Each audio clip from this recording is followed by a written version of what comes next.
Êxodo capítulo 32. Nós vamos ler do versículo 15 até o versículo 19. O texto sagrado diz: E voltando-se, desceu Moisés do monte com as 2 tábuas do testemunho nas mãos. Tábuas escritas de ambos os lados. De um e de outro lado estavam escritas. As tábuas eram obra de Deus. Também a escritura era a mesma escritura de Deus esculpida nas tábuas. Ouvindo Josué a voz do povo que gritava, disse a Moisés: há alarido de guerra no arraial. Respondeu-lhe Moisés: não é alarido dos vencedores, nem alarido dos vencidos, mas alarido dos que cantam é o que ouço. Logo que se aproximou do arraial, viu ele o bezerro e as danças. Então, acendendo-se-lhe a ira, arrojou das mãos as tábuas e quebrou-as ao pé do monte. Deixa esse texto aberto ou marcado. Vamos fazer uma pausa aqui. Pai, nós declaramos mais uma vez nossa confiança e dependência no Senhor.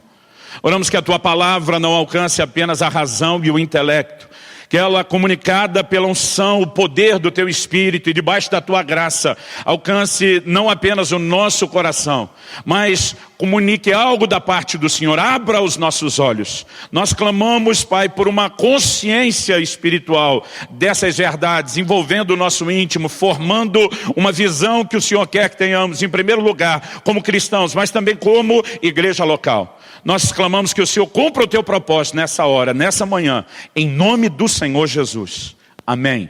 Amém. Nós temos aqui uma história impressionante.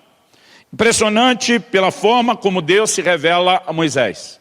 Impressionante não só pela manifestação da glória e da presença de Deus na vida de Moisés, mas também pelo desfecho de uma história que começa de uma maneira assim tão linda. O Moisés subindo, gastando 40 dias, 40 noites na presença de Deus. A Bíblia diz que ele não comeu e nem bebeu durante esse tempo. Ele está envolto, absorto na glória de Deus, recebendo revelações de Deus, a palavra que Deus tinha para o seu povo. E Deus mesmo prepara 2 tábuas de pedra. Quando era criança eu tinha dificuldade com a ideia de tábua, porque eu achava que tábua era só madeira, né? Mas Deus faz 2 folhas de pedra, vamos falar assim, preparadas pelo próprio Deus, escritas pelo próprio Deus. E o Senhor entrega aquilo não apenas como um resumo, mas como uma espécie de memorial do que era o cerne da aliança que ele estava firmando com a nação de Israel. Entrega nas mãos de Moisés os 10 mandamentos. Eu fico tentando imaginar, desde esse ambiente de glória, da experiência extraordinária que Moisés tem, o tipo de valor que se atribuiria àquilo que ele segurava nas mãos. Muitas vezes eu e você, né, podemos estar carregando alguma coisa que não tem muito valor e às vezes a gente não tem assim tanto cuidado. Mas dependendo o que a gente tiver nas mãos, o cuidado às vezes redobra ou multiplica ainda mais. Eu fico me imaginando como eu desceria do monte, cuidando para não derrubar aquilo que Deus me confiou. Mas Moisés, quando chega ao pé do monte, não é que ele descuida e deixa cair. A Bíblia diz que ele é tomado de ira. E ele joga aquelas tábuas de pedra no chão, a ponto de quebrá-las. Eu fico pensando, em primeiro lugar, no plano espiritual. Qual o tipo de sentimento no Deus que convidou Moisés para gastar aqueles 40 dias, preparou as tábuas e colocou nas mãos dele. E obviamente, o que elas significavam. Vamos pensar no significado espiritual daquilo tudo. Mas Moisés simplesmente joga no chão e quebra. Agora, se a gente ainda tirar o espiritual de lado, você consegue imaginar ou mensurar o valor arqueológico dessas tábuas de pedra, se elas existissem até hoje? Eu imagino que talvez não haveria nenhum objeto mais valioso na Terra, mais cobiçado para ser visto nos museus, disparado. Mona Lisa ficaria esquecida no Louvre, para todo mundo ver a versão original dos 10 mandamentos, feita pelo próprio Deus. O que Moisés quebra e estraga é incalculável sob qualquer ângulo e perspectiva. Mas a Bíblia diz que ele se encheu de ira. Por quê? Ele está diante de Deus pagando um preço enorme por um povo que não demonstra nem um pingo de compromisso, né? Nem um pingo de gratidão ao que Deus fez, não demonstra nem um pingo de gratidão pelo que Moisés vinha fazendo, se doando a eles, e ele perde a paciência. ou como diria a geração de meus pais, ele perde a estribeira. E ele quebra aqueles mandamentos. Se você estivesse no lugar de Deus, você acha que Moisés merecia uma punição? Não precisa falar, você acha? Eu acho. A sorte de Moisés é que eu não era o Deus que ele estava servindo. A sorte de todos nós é que nenhum de nós é Deus, só ele sabe ser Deus. Depois disso, o que Deus propõe a Moisés? Deus oferece a Moisés uma segunda oportunidade. Deus permite, daqui a pouco nós vamos ver em Êxodo 34, Deus permite que Moisés suba novamente o monte. Mais 40 dias envolvido na glória de Deus. E agora ele desce com novas tábuas, com os 10 mandamentos. Deus não apenas perdoou Moisés pelo seu erro. Deus lhe deu uma nova oportunidade. Porque Deus é um Deus de novos começos. E o tema da minha mensagem hoje é começando de novo. O que fazer quando erramos, cientes de que há um Deus de novos começos? Nós precisamos entender que misericórdia, graça, favor nos são oferecidos. Mas também precisamos entender, e eu quero que a gente possa aprender com essa lição de Moisés, que é um trilho estabelecido por Deus, com princípios da sua palavra, para quem quer começar de novo. Porque começar de novo não é só você fazer o que quer antes e fazer o que quer depois, na hora de começar. Porque alguns estão querendo começar de novo dessa forma. Mas antes de entrar no trilho, eu quero começar assim reconhecendo essa grandeza, essa bondade, essa benignidade, essa infinita misericórdia do Deus que eu e você servimos, que nos permite começar de novo. Agora, quando eu falo de começar de novo, eu não quero que você pense apenas na conversão. Porque essa é a ideia e o conceito de começar de novo, com a qual a maioria de nós não tem problema. A gente consegue olhar para aquela pessoa que acabou de se converter e lembrar de 2 Coríntios 5,17. Se alguém está em Cristo, nova criatura é. As coisas velhas já passaram e eis que tudo se fez novo. Eu creio que a nossa maior dificuldade não é com quem começou de novo a primeira vez quando converteu. A nossa maior dificuldade é quando alguém que começou de novo na conversão bagunça as coisas depois. A nossa dificuldade é às vezes entender a mentalidade para quem precisa começar de novo.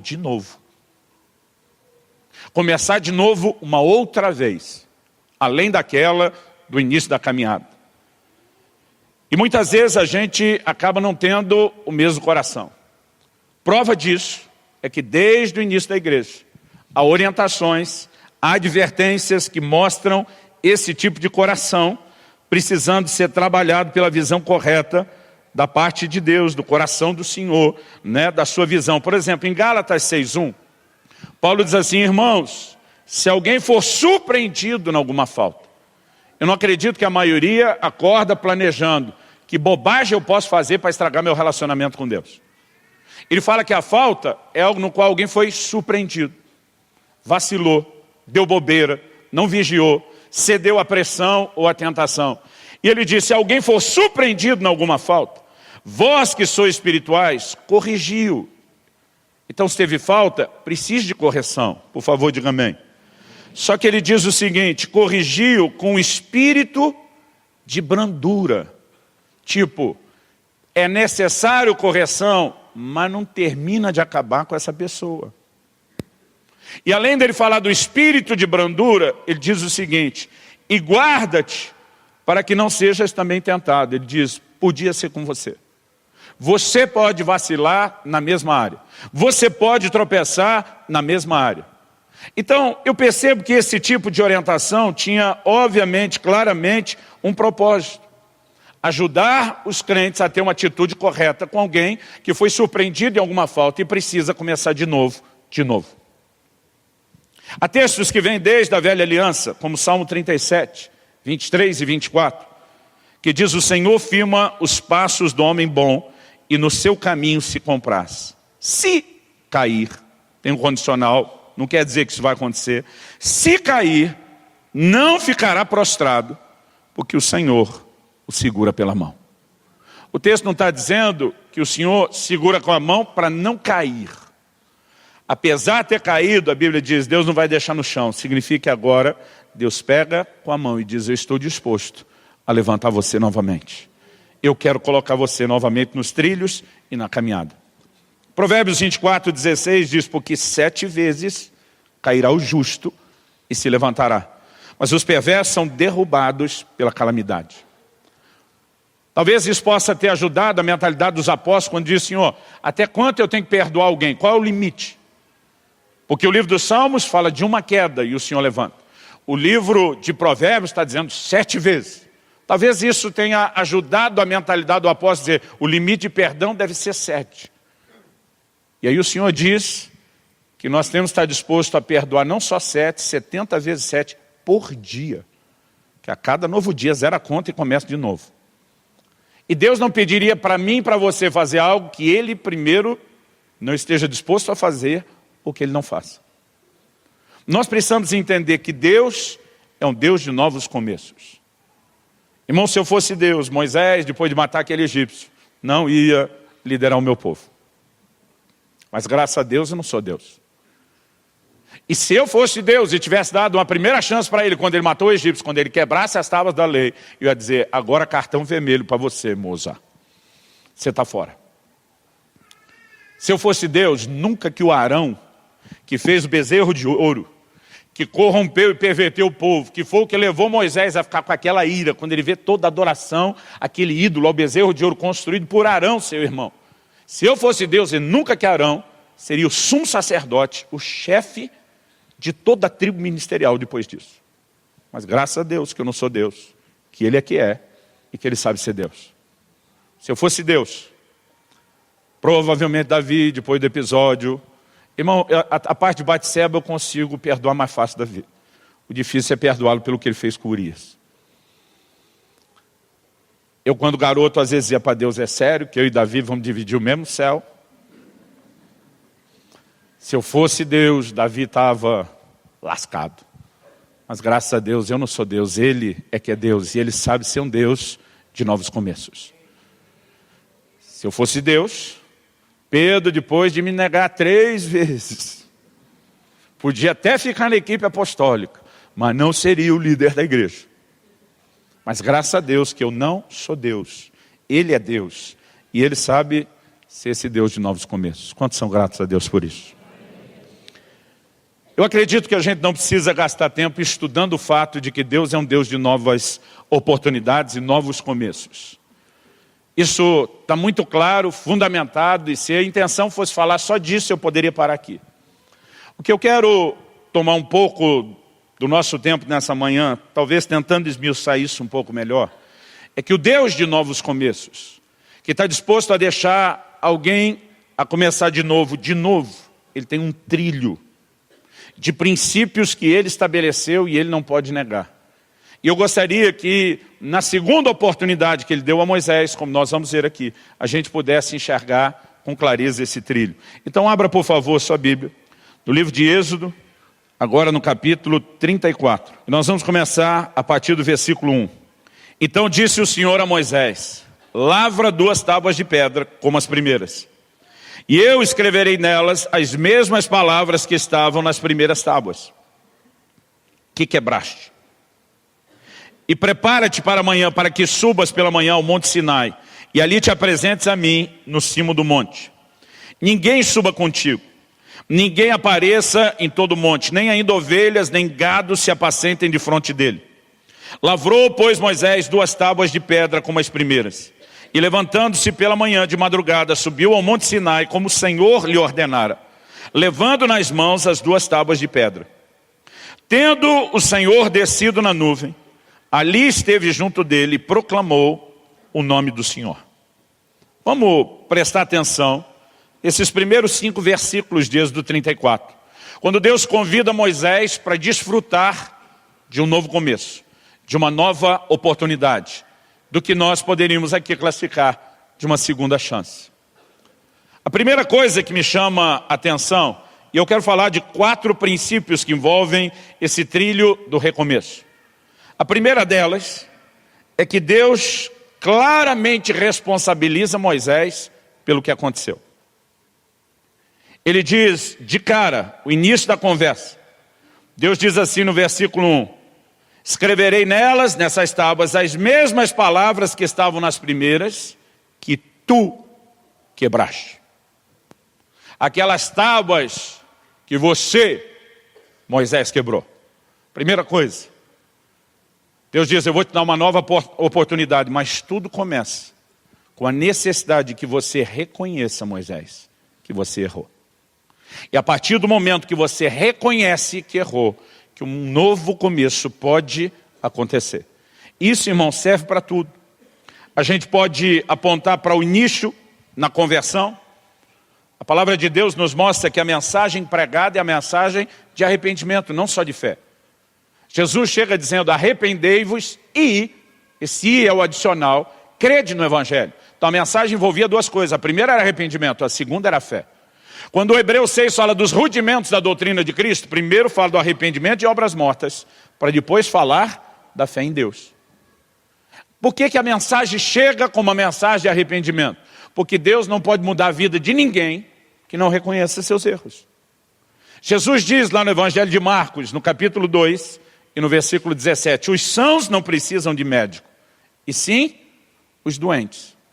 Mas se você pega a alegoria que Jesus está apresentando, o médico é ele. E quando ele fala de si como médico, ele está falando dele como salvador. Logo, o doente é o pecador. E se a gente seguir essa lógica, o são deveria ser aquele que não tem pecado. Então ele está dizendo, esse não precisa do médico. O problema é que não existe gente sã. A Bíblia diz, não há nenhum justo, nenhum sequer. A única forma de sermos justificados é pela fé naquilo que Jesus fez por nós. Então, não há ninguém justo de si mesmo. Quando Jesus está dizendo, o são não precisa de médico, ele não está dizendo que haja um ser humano nessa terra que não precise dele.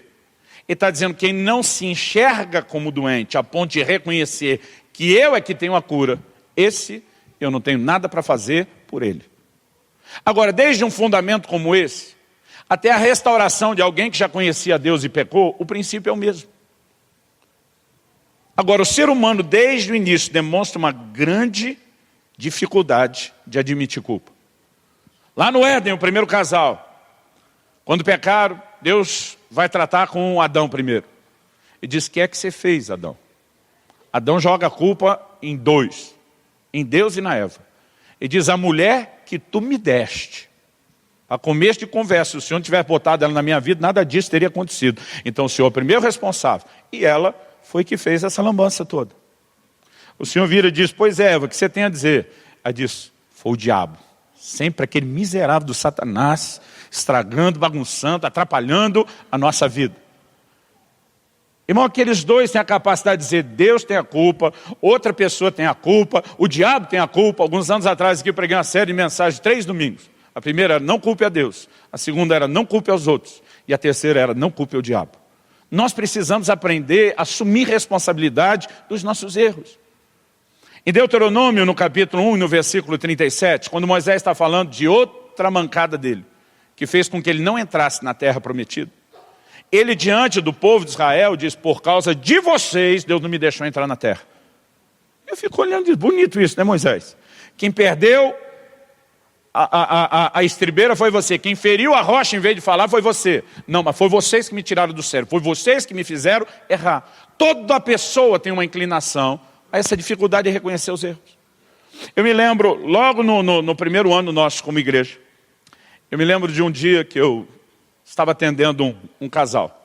Os dois entraram, sentaram, eu tudo bem, e disse, pastor, quando a gente marca para conversar com o senhor, porque normalmente não está bem. Eu falei, tá bom, foi mais força de expressão do que esperar esse excesso de honestidade de vocês. Não, nós viemos para mostrar o quanto não está bem. Eu falei, ok, quem começa? O marido disse, ela. Eu falei, para você tudo bem? Ela falou, ótimo. Irmão, pensa numa mulher que descascou o marido.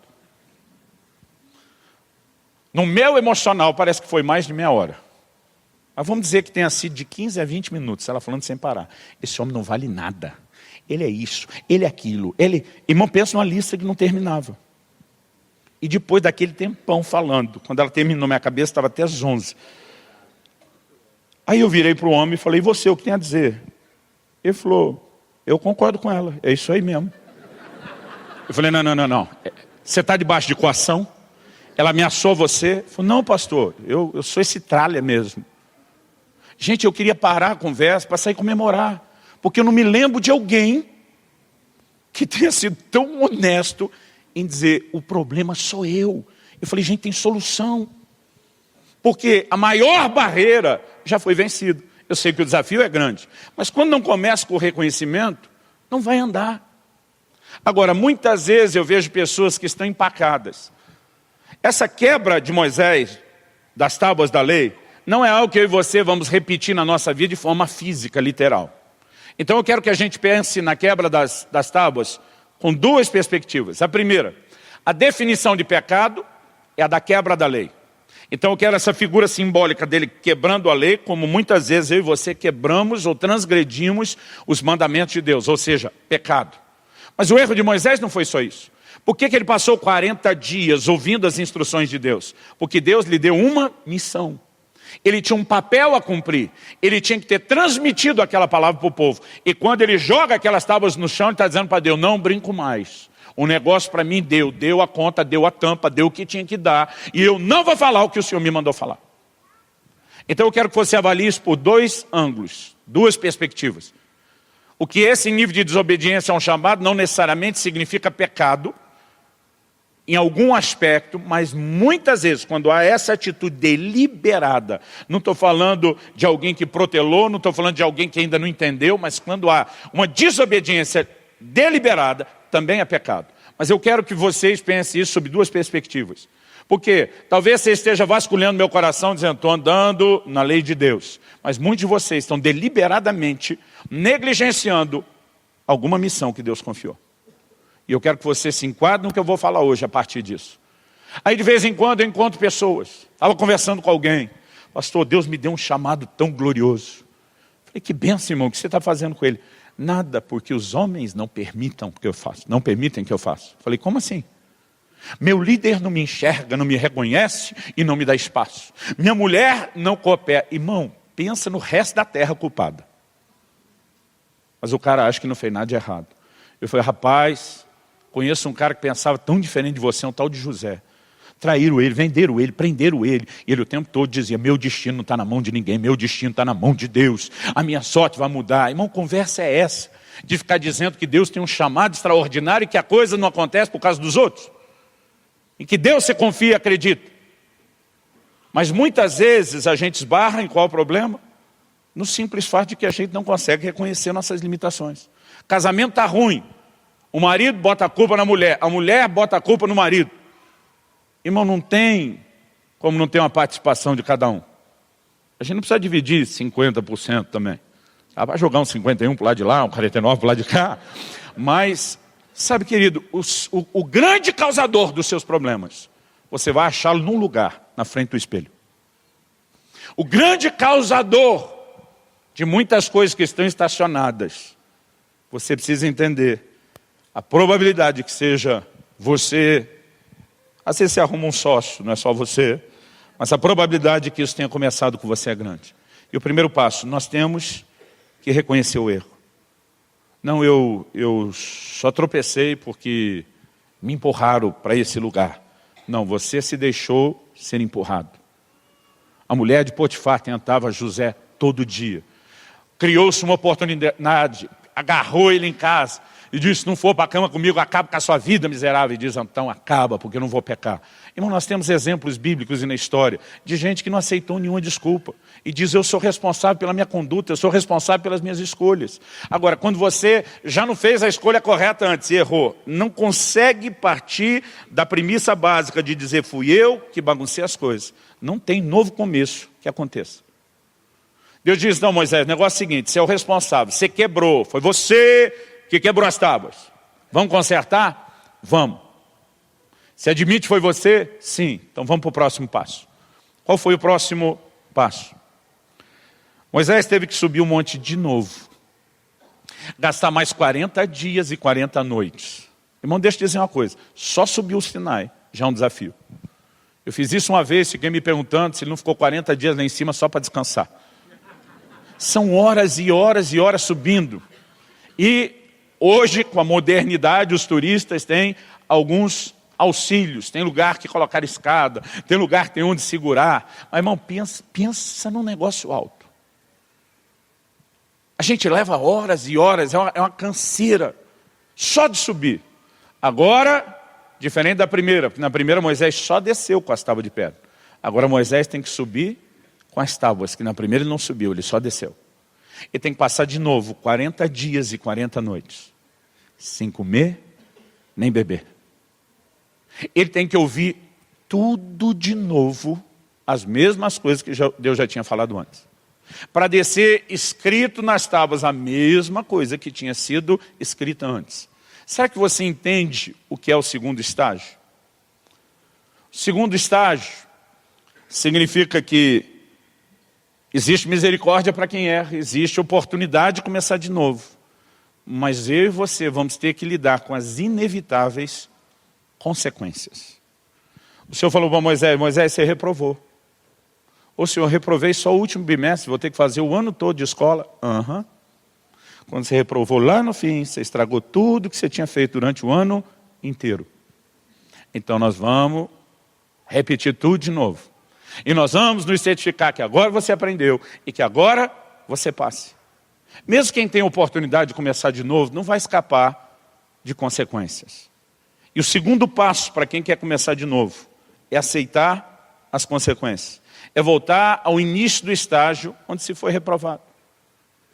Davi pecou e teve a oportunidade de começar de novo. Natã olha para ele e diz, o teu pecado foi perdoado, você não vai morrer. Imagina Davi já engatando aquele glória para disparar. Mas Natã sai na frente primeiro e diz, mas a espada dos amonitas que você usou contra Urias jamais se apartará da tua casa. Mais do que você fez com a mulher do cara escondido, vão fazer com as suas à luz do dia. Na minha conta, no mínimo 11 anos se passaram. Antes que Absalão fizesse o que fez. Armando uma tenda na frente do palácio. E possuindo em público, diante de toda a nação, todas as concubinas de Davi.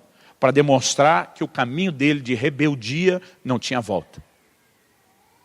Talvez durante um tempo Davi pensou, acho que Deus esqueceu daquele juízo anunciado. Porque no mínimo 11 anos se passaram. Mas deixa eu te dizer, querido, mesmo para quem é perdoado, existem consequências dos pecados. É por isso que eu digo sempre, é melhor não pecar do que pecar e ser restaurado depois. As consequências podem envolver muita coisa. Saulo perseguiu a igreja, foi perdoado, foi. É o cara que mais entendeu a graça de justificação, ensinou isso como ninguém. Mas qual foi a primeira palavra profética que ele recebeu depois de convertido? No final dos 3 dias dele de retiro de integração, ele e Deus sozinho, trancado, a palavra profética, ele recebe imposição de mãos do Anani, é curado, é cheio do Espírito Santo, viveu arrependimento, aquela coisa toda que a gente gosta de ter no retiro. Agora, a primeira palavra profética, eu lhe mostrarei o quanto importa padecer pelo meu nome. O Senhor Jesus está dizendo, eu te perdoei, bonitão, de tudo que você fez para a minha igreja. Mas agora você vai colher muito o que você plantou, mesmo perdoado. Pensa num cara que aquele dia ganhou o dom do para-raio. Onde iria, tudo descarregava na cabeça dele. Mas não estava perdoado? Estava.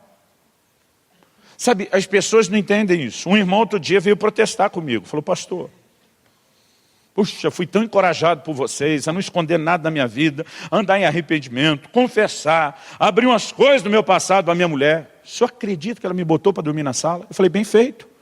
Que isso, pastor? Eu vim para te pedir ajuda, para falar com ela. Falei, eu? Me deixa fora disso. Você não me consultou antes da hora de pecar? Pastor, ela tem que me perdoar. Eu falei, ela tem. E ela vai te perdoar. Agora, deixa eu te dizer uma coisa. Você machucou o coração dela com a notícia. E agora você precisa de tempo para que ela se recupere. E você precisa respeitar o dano que você fez, que ela não sabia. O segundo dano que você fez contando. E agora você vai ter que desdobrar como nunca, andando em amor, ajudando ela a ser curada da ferida que você fez, antes de querer ser tratado normalmente. Porque as pessoas dizem, Deus me perdoou, todo mundo tem que me perdoar e não pode ter consequência. Irmão, deixa eu te dizer, não é bem assim que funciona. Eu lembro de uma palavra que o Cote deu para a gente aqui, falando das consequências do adultério. E ele fala de quando Simei está mandando pedra no Davi, a turma, os guerreiros dele dizem, deixa a gente arrancar a cabeça desse cara. Ele diz, não, deixa que apedreje. Eu mereço. Davi está dizendo, tem coisas, situações que a gente cria. Ele diz, deixa o cara quieto. Muitas vezes eu e você vamos passar por situações difíceis. Eu tenho visto gente que estava no ministério, e a liderança ela tem que ser baseada no exemplo. O líder não é perfeito, mas ele tem que liderar pelo exemplo. E é aí que muita gente não entende os processos bíblicos de disciplina. Porque tem pessoas que acham que disciplina é punição. E deixa eu te dizer, não é punição. O propósito da disciplina sempre foi restaurar alguém. Jesus disse, se o teu irmão pecar contra ti, vai você e ele sozinho, repreende ele. Se ele te ouvir, você ganhou o irmão. A ideia é sempre a restauração. E se ele não ouvir? Agora você volta com testemunhas. Repreende na frente de testemunhas. Se ele te ouvir agora com as testemunhas, você ganhou o irmão. A ideia ainda é ganhar o irmão. E se ele não ouvir, leva para a igreja. Repreende na frente de toda a igreja. Se ouvir, ganhou o irmão. Se não ouvir, aí desliga do meio. Porque se ele não quer ser restaurado, então ele que deixa de ser o fermento que estraga os outros. Esse é o último nível da disciplina. O propósito da disciplina não é destruir a vida de alguém. Paulo fala que ele queria exercer a autoridade que Deus lhe deu para edificação, não para destruição. Mas o que as pessoas confundem na igreja hoje em dia?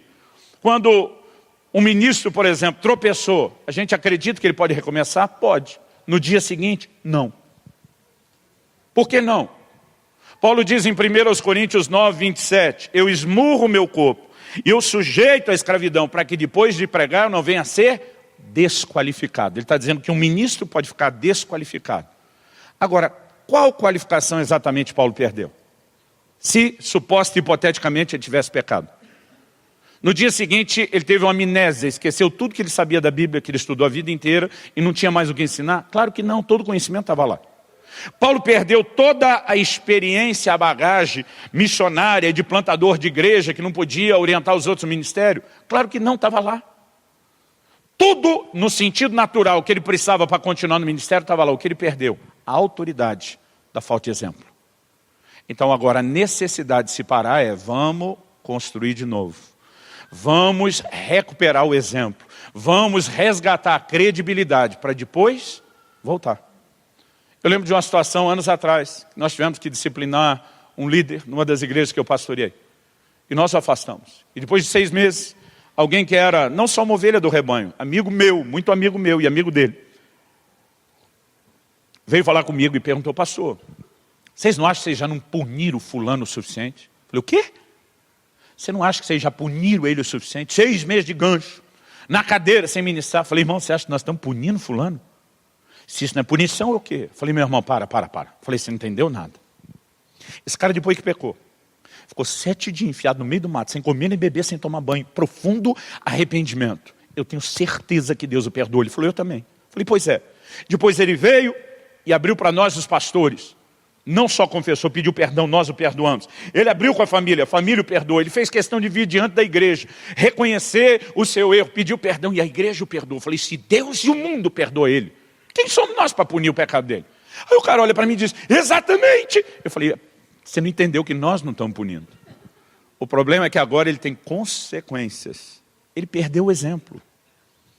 E não é porque ele foi perdoado por Deus e o mundo que está qualificado para voltar correndo. Então agora nós temos todo um processo. Nunca vamos desistir dele. Nunca vamos deixar de acreditar e cooperar com ele até que ele volte. Mas ele não vai voltar correndo. Quem consegue entender a diferença? A consequência, gente, sob vários ângulos. Camarada roubou no trabalho, pediu perdão a Deus, que ele não sabia que ele estava sendo filmado. Aí ele chega para o chefe que vai dar justa causa dele, seu ignorante, você não sabe que Deus me perdoou?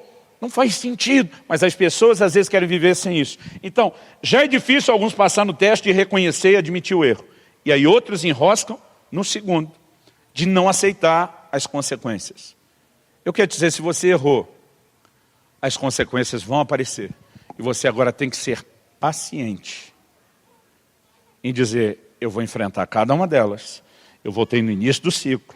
Eu vou fazê-lo de novo, dessa vez com fidelidade, para não ser reprovado mais. Eu vou terminar e eu vou seguir adiante. Quem está entendendo, diga amém. Pastor, o senhor está pregando só para tentar me restaurar? Não. Estou pregando para uma multidão, para um exército que Deus vai usar para restaurar a vida de muitos outros também. E nós precisamos saber apontar um trilho. Nós precisamos saber direcionar essas pessoas. O que Deus tem falado sobre essa casa desde o início. A gente tem como aniversário do início da igreja, aquela primeira célula que nós fizemos na viradinha de junho para julho de 2005 na casa do Marciano. Mas desde fevereiro do mesmo ano, a gente já começou a se reunir para orar, planejar a vida da igreja. Eu lembro que em março nós já começamos a providenciar a papelada toda da fundação e do estabelecimento da igreja. Eu lembro que nessa fase de oração, no mês de maio de 2005, um dia Deus me deu uma palavra que eu não vou esquecer. Nós tínhamos acabado de sair de um culto, de uma reunião, de um ambiente muito profético. Alguém orou, impôs as mãos sobre mim, né? E eu me lembro que foi assim um toque singular de Deus. A hora que eu me dei conta, eu estava levantando do chão sem entender o que aconteceu, mas quando eu saí, tinha uma percepção profética diferenciada. Entramos no carro, falei, bom, assim, onde eu te dou uma carona, ele já tinha ido comigo, a gente morava perto, falei, te dou uma carona. A gente aproveita para conversar. Quem disse que a gente conseguia conversar no carro? Quando entramos no carro, mal começamos a dirigir. Eu nunca tive uma experiência dessa na minha vida antes. Mas, de repente, todos... Não era só os cabelos da cabeça, da barba, todos os pelos do corpo. Começaram, não é que era arrepiar, parecia que virou arame. Aquilo foi levantando. Eu sabia naquele momento, não sei te explicar como, que o Senhor Jesus estava sentado no banco de trás, debruçado entre os dois bancos da frente. Era uma percepção da presença dele que eu nunca tive na minha vida. Eu emudeci. Eu não conseguia falar. Eu não conseguia chorar. A lembrança disso ainda mexe comigo. Mas de repente eu percebo o silêncio. E daqui a pouco, um assistente de chefe, dá uma olhada no meu braço. Ele estava do mesmo jeito. Peguei e só mostrei o meu sem falar. Ele falou, está aqui atrás de nós, no nosso meio, não está? Eu falei, tá. E nós não falamos mais nada. Era um temor debaixo da manifestação daquela presença no carro. Quando eu parei na frente da casa dele para ele descer, ele abriu a porta, desceu, aí ele voltou, enfiou a cabeça de novo pela porta aberta. Ele falou, chefe, ele se manifestando para a gente aqui desse jeito, nós não vamos orar um pouquinho. Falei, você está certo, desliguei o carro, desci, falei, vamos para aquela sua sala de oração. Mas não deu tempo. A hora que eu desci, falei para ele, pega papel e caneta. Eu sabia que Deus ia falar comigo. E naquela hora ele começou a dizer, eu quero que você entenda exatamente o que eu quero fazer através de vocês. A igreja que eu plantei em Irati, a primeira das Alcances, nós não começamos alugando um prédio, nós levamos 2 anos para ter um prédio. A gente começou só com as celas, ganhando pessoas para Jesus, multiplicando, improvisava o lugar de reunião. E eu gostei tanto daquele modelo, onde, né, antes de vir de lá para cá, eu tinha feito um cálculo. Nós tínhamos 97 ponto alguma coisa por cento das pessoas da igreja que nós ganhamos para Jesus. E eu pensei, o resto da vida só vou abrir igreja dessa forma. Mas naquele dia o Senhor falou, a orientação para a igreja que você vai começar aqui é completamente diferente da de lá. Ele diz, eu quero que você foque não apenas o perdido que precisa ser salvo. O Senhor disse, eu estou te entregando uma caverna de Adulão. Eu gelei. Caverna de Adulão, para quem não lembra, é aquele lugar onde Davi foi se esconder de Saul. E a Bíblia diz, começaram a chegar a sair os levianos, os endividados, os amargurados de espírito, era só encrenca. O Senhor diz, eu vou te confiar uma caverna de Adulão. Eu vou trazer muitas pessoas que já me conhecem, estão arrebentadas, precisando começar de novo. Ele diz, isso tem que nortear vocês. O Senhor falou a respeito de como eu deveria equilibrar a agenda entre o volume de viagens e a dedicação ao que é o local. Ele foi falando comigo de coisas tão claras. E nós começamos, tanto que no início a gente repetia muito mais essa frase da caverna de Adulão do que hoje. Nós começamos com um entendimento, esse será um lugar de novos começos para muitas pessoas. E Deus nos trouxe essa percepção, mas para que a gente consiga fazer com que as pessoas de fato comecem de novo, elas têm que ser orientadas. Quem está entendendo? Quando o povo volta do cativeiro de Babilônia, eles vão restaurar os muros junto de Neemias. A zombaria dos inimigos é, dessas pedras queimadas, vocês vão reedificar. Sabe o que eu acho interessante? Eles podiam ter feito pedras novas. Jerusalém tinha sido destruída por Nabucodonosor, incendiada, antes deles serem levados para o cativeiro da Babilônia, agora eles estão pegando as pedras queimadas. Não que a pedra se consuma, mas a aparência dela estava feia por causa do incêndio. Mas é como se eles tivessem entendido algo do coração de Deus. Nós vamos construir com as mesmas pedras. Não importa o nível de avaria que elas passaram, elas serão utilizadas novamente para fortalecer essa cidade, para fortalecer aquele plano e o propósito de Deus. E é assim que Deus faz conosco. Nós temos muita pedra queimada aqui, que Deus trouxe dizendo, eu vou te colocar no seu lugar de novo, eu vou te recuperar. Mas você tem que reconhecer o erro, você tem que aceitar a consequência. Em terceiro lugar, praticar restituição. Diga comigo, reconhecer o erro, aceitar as consequências, fazer restituição. Onde nós vemos a restituição nessa história? Deus diz para Moisés, você agora vai fazer 2 tábuas de pedra, no lugar das que você quebrou. As primeiras Deus que fez. Deus diz, na primeira vez, eu fiz a pedra, eu escrevi, e você estragou minhas pedras. Então você me deve, Moisés. E você vai pagar o que você me deve, me restitua. Agora você faz as pedras e sobe com ela. Você vai ter uma nova oportunidade. Mas começa assumindo o seu erro, aceitando consequência e fazendo restituição. Nós precisamos entender, quando o Senhor Jesus chega na casa de Zaqueu, que era um pecador, alguém que teria a oportunidade de começar de novo. Foi criticado, porque Zaqueu era um pecador. Quando ele está lá, Zaqueu de repente fala, Senhor, eu vou dar metade dos meus bens para os pobres. E se alguma coisa eu defraudei alguém, eu vou restituir 4 vezes mais. Irmão, um cobrador de imposto dizer, se alguma coisa eu defraudei alguém, o ganho deles vinha da extorsão que eles praticavam. É por isso que eles eram abominados pelos judeus. Eles eram vistos como gente que não só se aliou ao Império Romano contra a própria nação, por isso traidores, mas por causa da extorsão. Eles eram odiados. Aí o cara disse, se alguma coisa extorquir alguém, vou restituir 4 vezes mais. Quando ele entra no assunto de restituição, Jesus diz, hoje chegou salvação a essa casa. O que você precisamos entender é que a salvação não vem pelas nossas obras.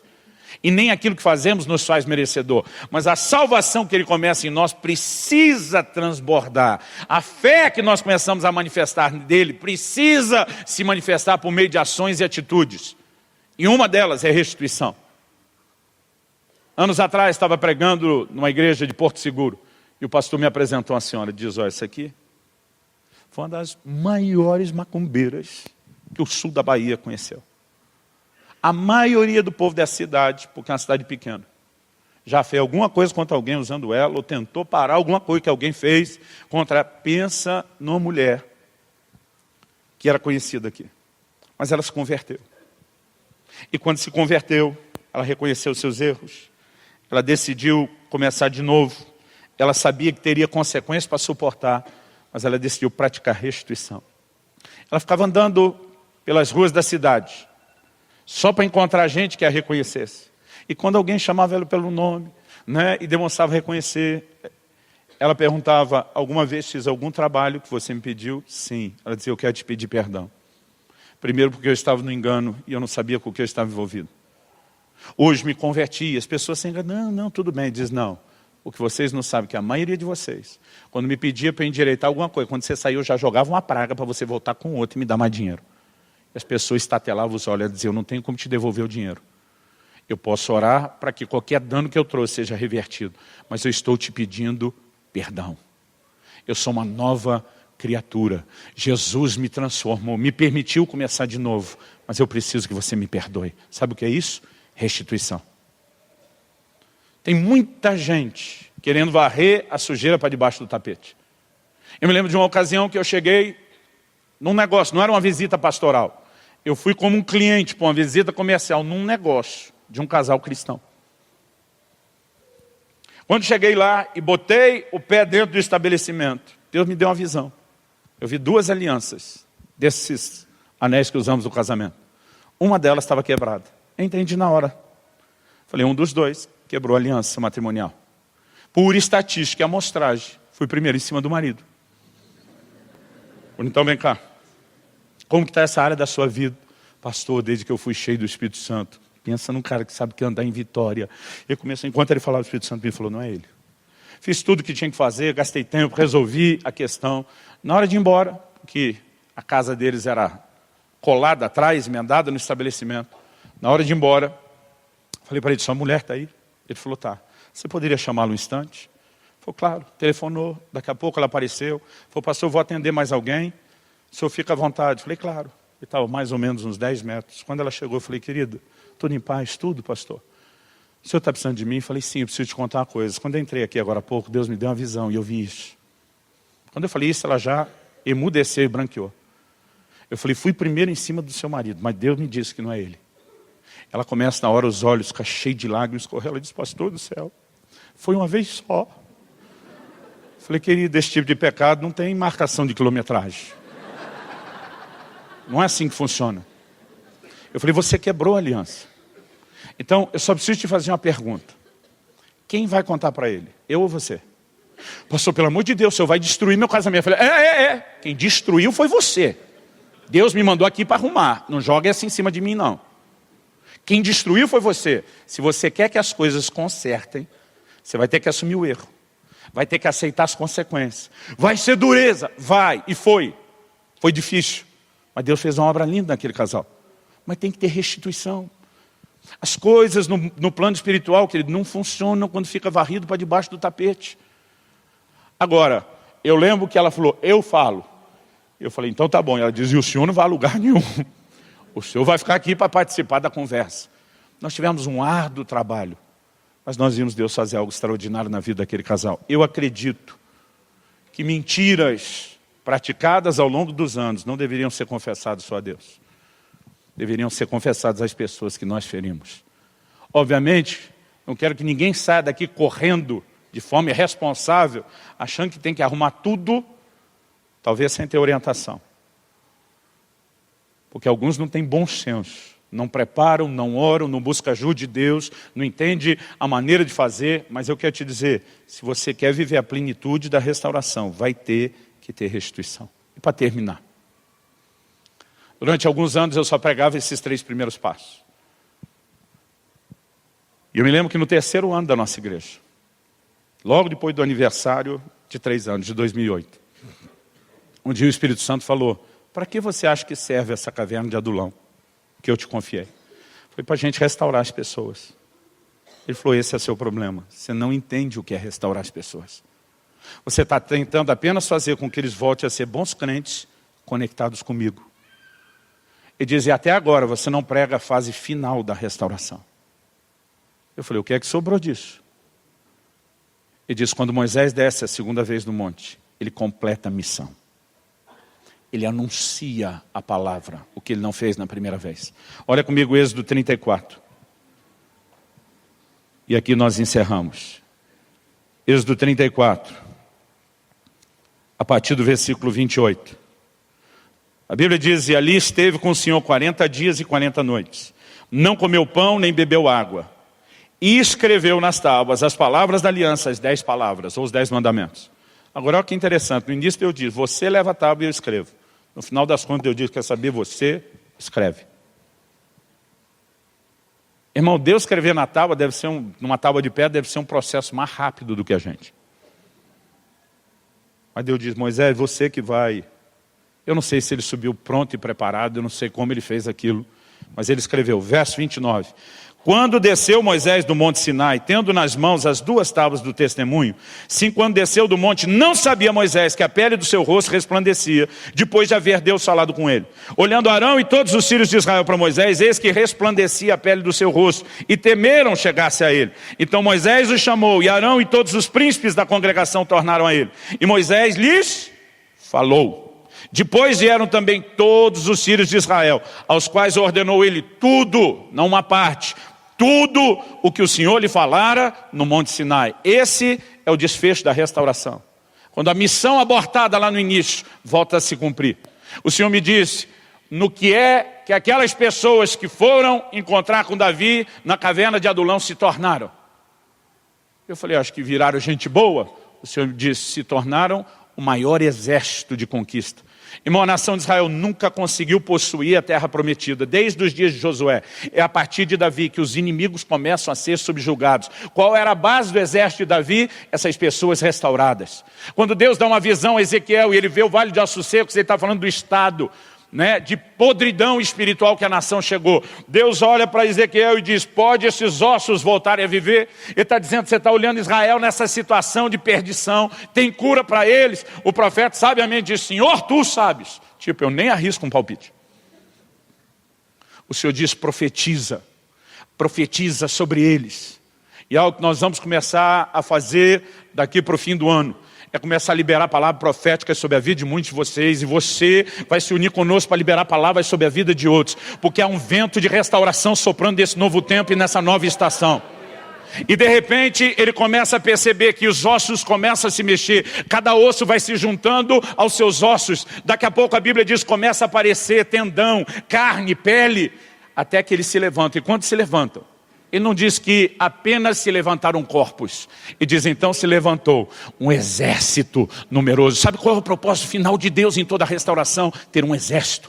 Gente que não só diga, obrigado porque o Senhor me restaurou, mas gente que volte, se ele está no seu exército dizendo, eu vou cumprir a missão. Eu vou fazer aquilo que eu abortei desde o início. Eu vou te ajudar a executar aquilo que não vem acontecendo. Eu quero que você fique em pé para parecer que está acabando. Aquele dia, 10 anos atrás, o Espírito Santo falou comigo. E disse, você tem um preconceito muito grande com a figura de Sansão. Não pensa num cara que me dava raiva quando eu li a Bíblia, era o Sansão. Eu dizia, bicho cabeção, como que estraga tanta coisa boa que Deus deu para ele como deu? E o Senhor me diz, por causa dessa forma como você olha para ele, você até hoje não conseguiu tirar uma lição importante, que faz parte desse quarto processo. Dessa quarta parte do processo. Eu falei, o que é que tem no Sansão? O Senhor disse, Sansão falhou. Mas eu dei a ele uma oportunidade de recomeçar. Eu falei, como assim? Qual era a missão que eu dei para ele? Pensei, abri lá no livro de Juízes. O anjo anuncia, ele vai livrar Israel da mão dos filisteus. Esse era o seu propósito, essa era a sua missão. A Bíblia diz que no dia da sua morte, ele matou mais filisteus do que na vida inteira. Se isso não é voltar à essência do propósito, me explique o que é. Agora ele sabia que teria consequências. Ele diz, eu encerro minha carreira aqui, mas todo o tempo que eu perdi, eu quero acelerar tudo que eu podia daqui para frente. Mesmo que eu morra junto, eu quero cumprir o propósito. E meus olhos se abriram para entender aquilo de uma forma que eu nunca tinha entendido. Gente, nós precisamos ter o zelo de santidade no nosso coração. Mas muitas vezes, em nome desse zelo, a gente confunde isso com um legalismo e uma falta de misericórdia com quem precisa começar de novo. O Espírito Santo me perguntou 10 anos atrás, por que o rosto de Moisés brilhou? Falei, 40 dias na nuvem, até eu. Ele diz, então por que não brilhou nos primeiros 40 dias? E eu levei um susto, eu nunca tinha pensado nisso. Eu falei, mas ficou 40 dias na mesma nuvem de glória, no mesmo monte, ouvindo o mesmo Deus, e ele não desce com o rosto brilhando. O Senhor me disse, há uma diferença entre o Moisés que desce a primeira vez e o que desce a segunda. O da primeira, eu disse para Moisés, teu povo que você tirou do Egito já se corrompeu. Eu vou acabar com esses miseráveis. Moisés dá sermão em Deus, faz isso não, Deus. Moisés está tentando ensinar Deus a ser Deus. O que é que vão dizer de você? E durante muito tempo eu acreditei que Moisés colocou Deus de volta nos trilhos. Irmão, você acha que Deus ia sair do trilho? Moisés acha que ele sabe mais do que Deus. Moisés acha que ele tem algo no seu coração pelo povo que nem ele sabe ainda qual é a verdade. Quando ele desce e vê o que Deus está contando, eu acho que ele diz, vou quebrar essas tábuas aqui para não quebrar na cabeça de Arão. Ele desiste. É depois disso que ele faz um clamor no meio, entre Êxodo 32 e 34, no meio, no 33. Ele diz para Deus, me mostra a tua glória. O cara acabou de descer de 40 dias no monte na glória, o que é que ele está pedindo? Ele diz, eu não entendi seu coração. Eu estava tentando te ensinar algo, eu estou com raiva desse povo. Eu joguei essas tábuas no chão porque eu não quero mais brincar. Eu desisti, eu não quero cumprir missão. Me dá algo que eu não tenho. Deus disse, então vou te mostrar minha glória. Eu vou te colocar na fenda da rocha, porque você não pode me ver pela frente. Eu vou te deixar só ver minhas costas. Eu vou te dar um vislumbre de quem eu sou. E quando o Senhor diz, e quando eu passar, farei proclamar o meu nome diante de você.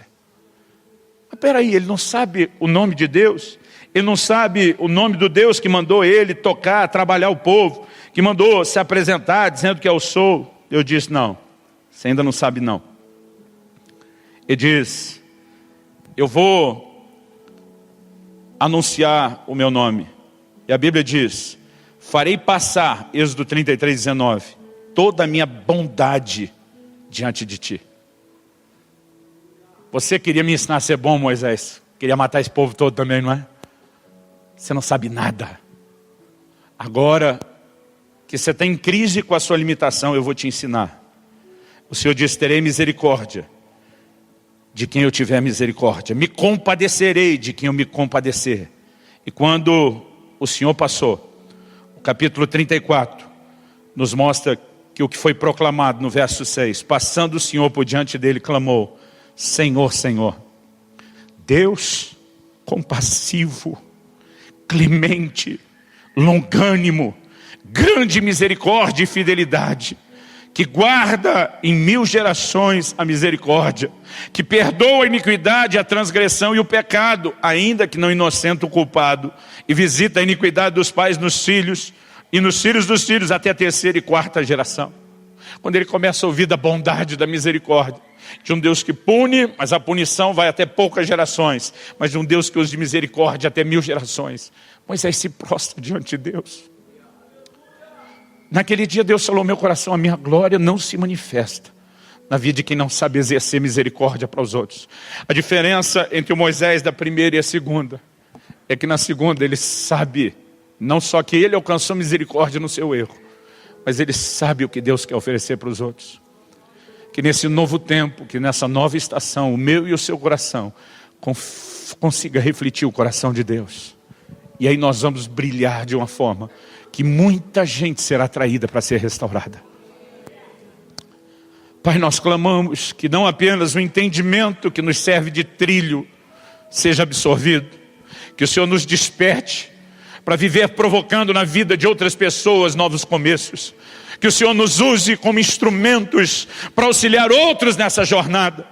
E nós oramos que venham os dias de restauração, que venham os ventos de restauração sobre essa casa, não apenas sobre aqueles que já fazem parte desta família, mas sobre aqueles muitos outros que serão alcançados, recuperados, restaurados e transformados. Que venham dias onde a tua glória se reflita em corações que entendam e transbordem a tua misericórdia. Nós oramos em nome do Senhor Jesus. Em nome do Senhor Jesus. Se você crê e concorda, diga amém.